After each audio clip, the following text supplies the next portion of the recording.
வார 6ஆம் தேதி ஏப்ரல் மாதம் 2:30லேருந்து 6 மணி வரைக்கும் இந்த பொது தோட்டத்தில் தக்காளிக்கான விதைகள் கொடுக்கப்படுதாம்.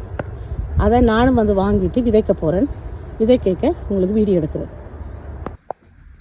இந்த சாடி எனக்கு எங்களுடைய ஊரில் இருக்கிற அந்த பொது தோட்டக்காரர் தந்தது. இதில் தக்காளி விதையும் செய்து தந்திருக்கணும். நிறைய தக்காளி விதை இருந்தது. எது உங்களுக்கு வேணும் என்று சொல்லி தேர்வு செய்து எடுக்க சொல்லி நான் எடுத்தேன்.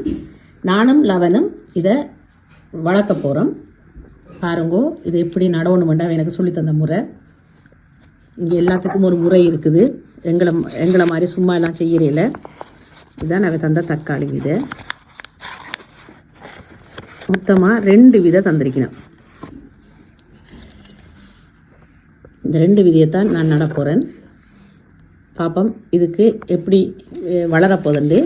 முதல் சொல்லிச்சினம் தண்ணி விட்டு இதை கொஞ்சம் நினைக்க சொல்லி, இந்த சாடியை கொஞ்சம் நினைச்சு இந்த மண்ணை எல்லாம் ஈரமாக்கிட்டு தண்ணி விட்டு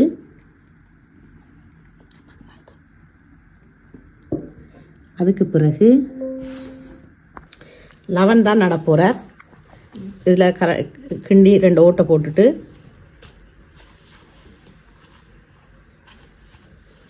ஒவ்வொரு இதுக்குள்ளேயும் ஒவ்வொரு விதை வைங்க. அதான் ஒவ்வொன்றுக்குள்ளேயும் ஒவ்வொரு விதை கவனமாக பக்குவமாக இந்த அவ்வளோ பக்குவமாக அதை கட்டி தந்திருக்கணும் எங்களுக்கு.